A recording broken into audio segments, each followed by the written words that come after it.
श्रीराम जय जय राम.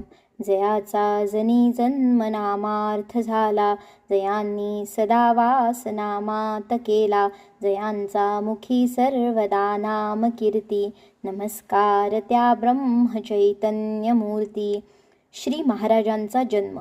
पांडुरंग घरी आल्यापासून पंत वर्षातून दोनदाच पंढरीला जात. दर शुद्ध एकादशीला रात्रभर भजन होई आणि द्वादशीस उपास सोडून मंडळी आपापल्या घरी जात. सौ गीताबाईचे दिवस भरले आणि शके 1766 इसवी सन 1845 मधील माघ महिन्यातील शुद्ध एकादशी आली. दर एकादशीला गीताबाई विठोबाची षोडशोपचार पूजा करीत असत. त्याप्रमाणे या एकादशीला देखील पूजा झाली. विठोबाचे तीर्थ सर्वांना दिले आणि सर्वांचा फराळ झाला की नाही याची चौकशी करून त्यांनी स्वतः थोडा फलाहार केला व विश्रांतीसाठी जरा अंग टाकले. तिन्ही सांज टळल्यावर त्यांच्या सांगण्यावरून सुईणीला बोलावून आणली. बाहेर मंडळींनी एकादशीचे भजन सुरू केले. गीताबाई तोंडाने नामस्मरण करीत होत्या. सासूबाईंनी किंवा आईने काळजी दाखवली तर नामस्मरण करीत बसा, काळजी करू नका असे त्या सांगत. पहाटे भजन संपून पांडुरंगाची आरती सुरू झाली आणि इतक्यात श्री महाराजांचा जन्म झाला. माघ शुद्ध द्वादशीला बुधवारी पहाटे सूर्योदयाच्या सुमारास गोंदवले येथे श्री महाराज जन्मले. आपल्याला नातू झाला हे ऐकून पंतांना परमानंद झाला आणि त्यांनी पांडुरंगावर प्रेमाने फुले उधळली व गावात साखर वाटली. पंतांना नातू झाला ही वार्ता हा हा म्हणता गावभर पसरली आणि गावातील स्त्री पुरुष बाळाला पाहायला आले. पंतांनी ज्योतिषी बुवांकडून श्री महाराजांची कुंडली मांडून इष्टानिष्ट ग्रह पाहिले आणि वैदिक ब्राह्मणांकडून वेदोक्त मंत्रांनी बाळाला आशीर्वाद दिला. श्री महाराजांचा जन्म म्हणजे लिंगोपंतांच्या ऐश्वर्याचा कळस होता. श्रीराम जय जय राम. जयांचा जनी जन्म नामार्थ झाला, जयांनी सदा वास नामात केला. जयांचा मुखी सर्वदा नाम कीर्ती, नमस्कार त्या ब्रह्म चैतन्य मूर्ती. श्री महाराजांचे बालपण. पंतांनी बाळाचे बारसे एखाद्या उत्सवाप्रमाणे थाटात केले. त्यांनी त्या दिवशी खूप अन्नदान केले. जिकडे तिकडे आनंदाचे वातावरण होते. सर्वांच्या संमतीने गणपती असे बाळाचे नाव ठेवले. श्री महाराज जन्मल्यापासून शेवटपर्यंत स्थूलदेही व गौरकाय होते. तान्हेपणी तर त्यांचे रूप विशेष सुंदर असून ते झाले तेव्हा 4 महिन्यांच्या मुलाएवढे मोठे होते. श्री महाराजांचे सर्व अंग सुघटित पण नाजूक होते. वर्ण सफेद गोरा नसून त्यामध्ये पिवळसर झाक होती. दंड चांगले भरलेले, हात लाल लाल व रेशमासारखे मऊ, छोटी छोटी बोटे, सुबक पावले, गोल व घट्ट पिंढऱ्या, मोठ्या मांड्या, लाल लाल ओठ व त्यांच्यामध्ये वळवळणारी लाल जीभ, सुरेख नाक, तेजस्वी चमकणारे डोळे, भव्य कपाळ आणि पुष्कळ काळे केस असलेले ते तान्हे बाळ आईबाबांचेच काय पण शेजार पाजारच्या सर्व लोकांचे जीव की प्राण होऊन बसले. रावजी एवढे संसारातून विरक्त असले तरी ते सुद्धा मधून बाळ काय करतो आहे हे पाहून जात आणि मग म्हणत की याला पाहिले की कसे मनाला समाधान वाटते. 5 महिन्यांचे झाल्यावर श्री महाराज रांगू लागले.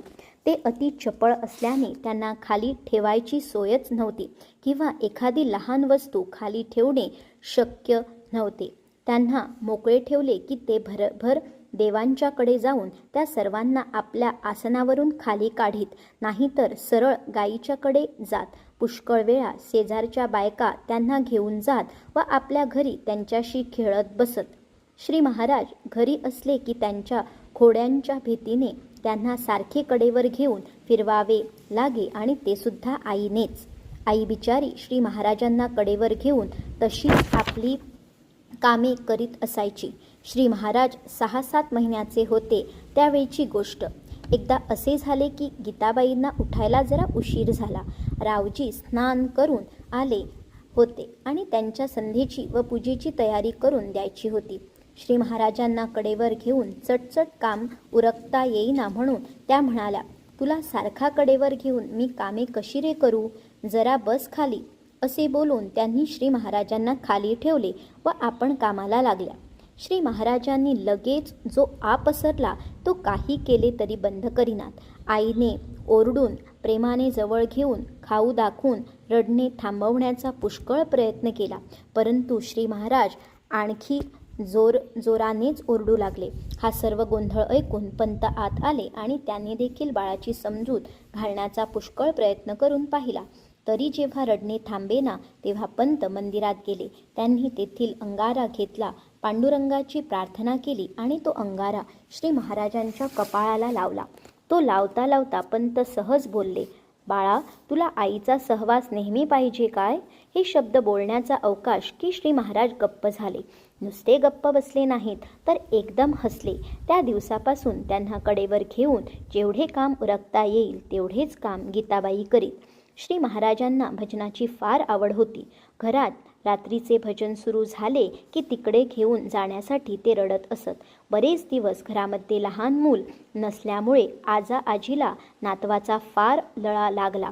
श्री महाराज जसजसे मोठे होऊ लागले तसतसे त्यांचे खाणे पिणे, निजणे, उठणे, स्नान करणे, कपडे घालणे इत्यादी सर्व गोष्टी आजोबा आणि आजीबाई करू लागल्या. श्री महाराज 3 वर्षाचे झाल्यावर घरातल्या माणसांची नजर चुकवून एकटेच बाहेर कुठेतरी जात. त्यांच्या सुईणीचे त्यांच्यावर फार प्रेम होते. पुष्कळ वेळा तिच्या घरी जाऊन मला भूक लागली, मला खायला दे असे सांगत. तिने देखील मोठ्या प्रेमाने दूधभात किंवा दहीभात त्यांना खायला घालावा आणि कडेवर घेऊन घरी आणून पोचवावे. श्री महाराजांना 4थे वर्ष लागल्यावर आजोबांनी धुळाक्षरे काढायला शिकवली आणि नातवाने एका दिवसात ती शिकून घेतली. याच सुमारास एकदा असे झाले की रात्री 11 वाजले तरी श्री महाराजांना झोप आली नाही. म्हणून आजोबांनी अनन्याश्चिंतयो माम हा गीतेतला श्लोक म्हटला. श्री महाराजांनी लगेच त्यांच्या पाठोपाठ तो श्लोक जशाचा तसाच पण अर्थात बोबड्या वाणीने म्हणून दाखवला. आजोबा म्हणाले, अरे तू तर एकपाठी आहेस. श्री महाराज 5 वर्षाचे झाले. या वयात देखील त्यांची खाण्याविषयी मुळीच तक्रार नसे. त्यांना मित्र पुष्कळ होते. किंबहुना गावातील सगळी मुले त्यांचे मित्र होते. सर्वांना ते हवेहवेसे वाटत. त्यांचा आवाज फार गोड व बोलणे मोठे प्रेमळ असे. मुले त्यांनी सांगितलेले करीत असत. आजोबांचा सहवास रात्रंदिवस असल्यामुळे ते करतील तसे श्री महाराज करीत. शिवाय आता ते आजोबांची सेवासुद्धा करू लागले होते. आजोबा गीता म्हणू लागले की श्री महाराज त्यांच्याबरोबर म्हणू लागत. आजोबा जप करू लागले की यांनीही आसन घालावे आणि डोळे झाकून स्वस्थ बसावे. रात्रीचे भजन झाल्याशिवाय श्री महाराज कधी निजले नाहीत. भजनामध्ये आजोबा नाचायला लागले की आपण नाचू लागत आणि नाचताना इतके तल्लीन होऊन जात की इतर मंडळी कौतुकाने बघत राहत. आपल्या 5 वर्षाच्या नातवाची परीक्षा घ्यावी असे पंतांच्या एकदा मनात आले. सगळी मंडळी बसली असता पंतांनी श्री महाराजांना हाक मारली आणि ते म्हणाले, बाळ गणू, तुला हंडा भरून मोहरा दिला तर तू काय करशील? श्री महाराजांनी ताडदिशी उत्तर दिले, आंधळे, पांगळे, रोगी, गरीब आणि भिकारी यांना मी सगळ्या वाटून टाकीन. यावर आजोबा पुन्हा म्हणाले, पण तुला राजा केला तर काय करशील? श्री महाराजांनी लगेच उत्तर दिले, माझ्या राज्यात भिकारी असा कोणी राहू देणार नाही. माझ्या दारी अन्नछत्र घालीन. ही उत्तरे ऐकून पंतांच्या डोळ्यात पाणी आले व थोड्या वेळाने ते रावजींना म्हणाले, रावजी, ही खरी अमृतवल्ली आहे. श्री पांडुरंगाच्या कृपेने ती आपल्याला लाभली आहे. हा कुणीतरी मोठा योगभ्रष्ट पुरुष असावा असे मला वाटते. श्री महाराजांची मुंज झाली. कुलगुरू पाठक रोज श्री महाराजांना ब्रह्मकर्म शिकवण्यास येऊ लागले. 2-3 महिन्यामध्ये संध्या, पूजा, वैश्वदेव, पवमान, रुद्र वगैरे सर्व भराभर शिकून झाले. एक दिवस भटजी म्हणाले, झाले, तुम्हाला ब्रह्मकर्म सर्व आले. यावर श्री महाराज बोलले, याच्या पुढे काय शिकायचे असते? भटजी म्हणाले, याच्यानंतर 4 वेद, 6 शास्त्रे वगैरे शिकायचे असते. श्री महाराज म्हणाले, मग मला तुम्ही उद्या वेद आणि शास्त्रे शिकवा. भटजी म्हणाले, अरे, एकेका वेदाला 20-20 वर्षे आणि एकेका शास्त्राला 12-12 वर्षे अभ्यास करावा लागतो. हे ऐकून श्री महाराज झटजीशी बोलले, इतका वेळ कुणाला आहे? मुंज झाल्यावर श्री महाराजांची वृत्ती अधिकच अंतर्मुख होऊ लागली. ध्रुव, प्रल्हाद, द्रौपदी, गजेंद्र इत्यादी भक्तांच्या कथा त्यांनी पंतांच्याकडून वारंवार ऐकल्या होत्या. त्यावर आता जोराने मनन होऊ लागले. श्री महाराजांना 6वे वर्ष लागले होते. एके दिवशी रात्री 1 वाजण्याच्या सुमारास आजोबा जागे झाले आणि शेजारच्या अंथरुणावर पाहतात तो त्यावर श्री महाराज नाहीत. लगेच पंतांनी मंडळींना उठवले आणि दिवे व मशाली घेऊन श्री महाराज कुठे आहेत याचा शोध चालविला. आई तर फारच घाबरली. सगळ्या गावात शोध केला पण यांचा पत्ता लागेना. मग निराशा झालेली मंडळी शेवटचा प्रयत्न म्हणून नदीकडे स्मशानाच्या बाजूला गेली. तर तेथे एका लहानशा गुहेमध्ये ही स्वारी आसन घालून डोळे झाकून बसली होती. मंडळींची गडबड ऐकून श्री महाराजांनी डोळे उघडले आणि ते वडिलांच्या बरोबर घरी परत आले. पंतांनी विचारले, बाळ कुठे गेला होतास? श्री महाराज म्हणाले, नदीकाठी अगदी एकांत असतो, तिथे मन नामात लवकर रंगून जाते. आजोबा म्हणाले, तुला साप, विंचू, भूत पिशाचांची भीती वाटली नाही का? श्री महाराजांनी सांगितले, छे, त्यांना काय भ्यायचे. पुढे काही दिवसानंतर श्री महाराज पुन्हा असेच रात्री नदीकडे जाऊन ध्यानस्थ बसले. पण यावेळी घरच्या मंडळींनी फारशी गडबड केली नाही आणि पहाटेच्या सुमारास ते घरी परत आले. श्री महाराजांना 7वे वर्ष लागल्यानंतर पंतांनी त्यांना गावच्या शाळेत घातले. अण्णा खर्शीकर नावाचे मास्तर ही शाळा चालवित असत. गावातील पुष्कळ मुले शाळेमध्ये येत. तेथे जाऊ लागल्यापासून 8-15 दिवसामध्ये गुरुजींच्या जवळ असलेली सर्व विद्या श्री महाराज शिकले. गुरुजींनी धडा द्यावा आणि त्यांनी तो तत्काळ म्हणून दाखवावा असे चालले. नंतर आज एवढे पुरे, उद्या पुढे सांगेन असे अण्णांनी सांगून श्री महाराजांना गप्प बसवावे. अशा रीतीने बाळबोध व मोडी लिहिणे आणि वाचणे, बेरीज, वजाबाकी इत्यादी गणित आणि हिशोब करणे, सुंदर व घोटी अक्षर काढणे वगैरे अण्णांच्या जवळ होती तेवढी सर्व विद्या संपली. तरी श्री महाराजांचे मला पुढे सांगा हे चालूच राहिले. तेव्हा अण्णा म्हणाले, अरे माझी विद्या संपली, मग काय विचारता? श्री महाराजांनी रोज शाळेमध्ये जावे, मुलांना बाहेर काढावे आणि सर्वांनी ओढ्यावर जाऊन विटीदांडू खेळत बसावे. विटीदांडू खेळण्यामध्ये श्री महाराज इतके प्रवीण होते की डाव आपल्या हाती आल्यानंतर दुसऱ्या बाजूची पोरे रडकुंडीला येईपर्यंत ते चोपीत बसायचे. मग ते आपण होऊन चुकायचे व बाद होऊन जायचे. हीच तऱ्हा इतर बाबतीत होती. मोठमोठ्या झाडांवर हा म्हणता ते चढून जात. पोहण्यामध्ये आणि कुस्ती खेळण्यामध्ये तर त्यांचा नेहमी पहिला नंबर ठरलेला. तसेच घोड्यावर बसणे, उड्या मारणे, दंड काढणे, गोट्या खेळणे, मारामारी करणे इत्यादी लहान मुलांच्या सर्व प्रकारांमध्ये त्यांची बरोबरी करेल असा कोणी त्यावेळी नव्हता. गावातील मुळे शाळेमध्ये जाण्याऐवजी श्री महाराजांच्या बरोबर विटीदांडू आणि गोट्या खेळायला व पोहायला जाऊ लागल्यावर शाळा सगळी ओस पडली. तेव्हा अण्णा एक दिवस पंतांच्याकडे आले आणि मोठ्या नम्रपणे म्हणाले, पंत, तुमचा नातू इतर मुलांना बाहेर खेळायला घेऊन जातो. शाळा बंद पडायची वेळ आली आहे. माझे गरिबाचे अन्न तुटणार. हे ऐकून पंतांनी त्यांना अभय दिले आणि श्री महाराजांना घरी ठेवून घेतले. पण हे प्रकरण एवढ्यावर संपणार नव्हते. शाळेत असताना अक्षर गिरवण्याच्या वेळी श्री महाराज इतर मुलांना श्रीराम समर्थ असा कित्ता काढून देत आणि तो सर्वांना गिरवायला सांगत. मुलेसुद्धा मोठ्या हौसेने श्रीराम समर्थ असे काढीत बसायची. अण्णांना हे मुळीच पसंत नव्हते. सर्व मुले खेळायला जमली म्हणजे प्रथम श्री महाराज त्यांना मोठ्याने श्रीरामाचे भजन करावयाला लावायचे. मधून भजन आणि मधून खेळ असा प्रकार चाले. त्यामुळे त्या मुलांना भजन करण्याची सवय लागली. श्री महाराज तर आत्ता शाळेत जात नव्हते. एकदा शाळा भरल्यावर अण्णा मध्येच काही कामासाठी घरी गेले. बापू फडतरे नावाचा श्री महाराजांचा एक मोठा जिवलग मित्र होता. तो मुलांना म्हणाला, आपण श्रीरामाचे भजन करूया. त्याबरोबर आपले धडे घोकण्याऐवजी सर्व मुले मोठमोठ्याने श्रीराम असे म्हणू लागली. थोड्या वेळाने अण्णा परत येऊन पाहतात तो हा प्रकार. त्यांना फार राग आला आणि ते म्हणाले, त्या गणूने तुम्हाला हे खूळ शिकवले आहे ना? थांबा, काढतो एकेकाची भक्ती. असे बोलून प्रत्येक मुलाला जोराने एक छडी त्यांनी मारली. तथापि मुलांची ही मनोवृत्ती पाहून इतप्पर या गावामध्ये राहण्यात आपली शोभा नाही असे विचार करून अण्णा दुसऱ्या दिवशी आपले सामान गाडीत भरून दुसऱ्या गावी जायला निघाले. त्यांची गाडी गावाच्या बाहेर गेल्यावर श्री महाराजांनी त्यांना गाठले आणि म्हणाले, अण्णा, रामरायाचा द्वेष करून आजपर्यंत कुणाचे कल्याण झाले आहे? अजून तरी त्याचे नाम घ्या. तो दयाळू आहे, तुमचे कल्याण करील. हे गोड व प्रेमळ शब्द ऐकून अण्णांच्या डोळ्यात पाणी आले आणि ते श्रीराम श्रीराम असे म्हणत असता गाडी पुढे निघून गेली.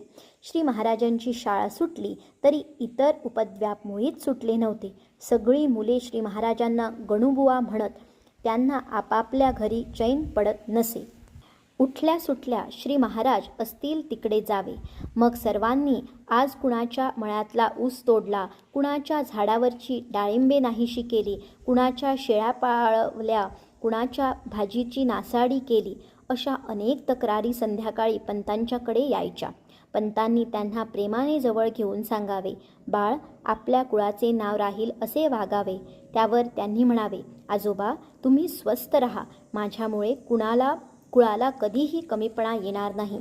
रोज येणाऱ्या तक्रारी ऐकून गीतामाय एकदा कंटाळली आणि रात्री श्री महाराजांना एकट्याला जवळ घेऊन म्हणाली, गणू, तू असा रे का वागतोस? तू पुष्कळ विद्या शिक आणि आपल्या घरामध्ये चालत आलेले कुलकर्णी पण नीट सांभाळ.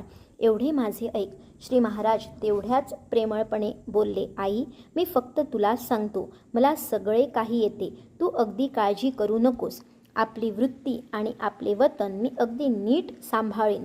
श्री महाराजांच्या भाषणामध्ये लहानपणापासून अशी खुबी होती की ते ऐकणाऱ्याच्या त्याच्यावर लगेच विश्वास बसे. म्हणून त्यांचे आश्वासन ऐकून आईच्या मनाचे पूर्ण समाधान झाले आणि तिने त्यांना पोटाशी घेऊन त्यांच्या तोंडावरून हात फिरवला. श्री महाराज आता 9 वर्षाचे झाले होते. शाळा सुटून बरेच दिवस झाले होते, तरी ते घरी स्वस्थ बसत नसत. त्यांचे बालमित्र नेहमी त्यांच्याबरोबर असून काही ना काही खोड्या रोज चालायच्या, म्हणून रोज नवीन नवीन झेंगटी गीताबाईंकडे येत असत. लोकांच्या फारच तक्रारी येऊ लागल्या तेव्हा याला संबंध दिवस गुंतवून ठेवला पाहिजे असा विचार करून ती श्री महाराजांना म्हणाली, हे बघ गणू, तू शाळेत जात नाहीस आणि घरीही स्वस्थ बसत नाहीस. लोकांच्या तक्रारींनी माझे डोके उठले. यापुढे तू आपल्या गायी रानात चरायला नेत जा. आईने घरच्या गवळ्याकडून गायी काढल्या व श्री महाराजांच्या स्वाधीन केल्या. झाले. रोज गुराख्याच्या पोरांबरोबर गायी चारायला जाणे सुरू झाले. गावाच्या बाहेर जंगलात पोचल्यावर श्री महाराजांनी गायी वासरांना चरायला मोकळे सोडून द्यावे आणि आपण गोपाळांच्या बरोबर खेळ मांडून खेळायला सुरुवात करावी. त्यांच्या खेळ देखील औरच असायचा. बरेच दगड गोळा करून त्याची छोटीशी भिंत करायची. तिच्यापुढे एकमेकांशेजारी असे 3 दगड मांडायचे. मधला जरा मोठा असायचा आणि त्यांच्यासमोर एक दगड ठेवायचा. ते 3 दगड म्हणजे लक्ष्मण, राम व सीता व पुढील दगड म्हणजे मारुती. सर्वांच्या हातामध्ये गायींना हाकण्यासाठी लांब काठ्या असत. त्यापैकी स्वतःची काठी म्हणजे वीणा आणि बाकीच्या पोरांच्या काठ्या म्हणजे पताका समजायच्या. श्री महाराजांची गोरी गुटकुटीत आणि मनोहर मूर्तीमध्ये असून त्यांच्या भोवती सर्व गोपाळ उभे राहत. मग जोराने भजन म्हणून नाचायला सुरुवात व्हायची. थोडा वेळ भजन म्हणून झाले की श्री महाराज त्या मुलांना भक्तांच्या गोड कथा अगदी प्रेमळपणे सांगत आणि मग पुन्हा भजनाला जोर येई. हा कार्यक्रम इतका रंगत असे की गावची पुष्कळ मुले शाळेला बुट्टी मारून श्री महाराजांबरोबर जंगलात जाऊ लागली. इकडे गायी चारा खात खात वाटेल तिकडे भटकत जात आणि वासरे सैरावैरा पळत शेतांची व मळ्यांची नासधूस करीत असत. संध्याकाळ झाली की सर्वांनी आपापल्या गायी व वासरे गोळा करावी आणि घराकडे यावे. पण श्री महाराज घरी यायच्या आतच आज आमचा ऊस मोडला, आज आमच्या मिरच्या तुडवल्या, आज आमचा जोंधळा खाल्ला, आज हरभरा गेला, अशा तक्रारी तयार असत. एक दिवस अशी तक्रार ऐकून गीतामाईचे पित्त खवळले. श्री महाराज परत आल्याबरोबर ती कडाडली आणि म्हणाली, गणू, तू असा कसा रे माझ्या पोटी आलास? तुला काय करावे? मी तर आता कंटाळले बाबा. रोज लोकांना मी सांगू तरी काय? आईचे हे रागाचे बोलणे ऐकून श्री महाराज हसू लागले. तेव्हा तिचा राग अनावर होऊन तिने हातात काठी घेतली आणि त्यांना मारायला धावली. श्री महाराज तर निसटले, पण ती रात्र अडखळली आणि सपशेल पडली. पण ती मात्र अडखळली आणि सपशेल पडली.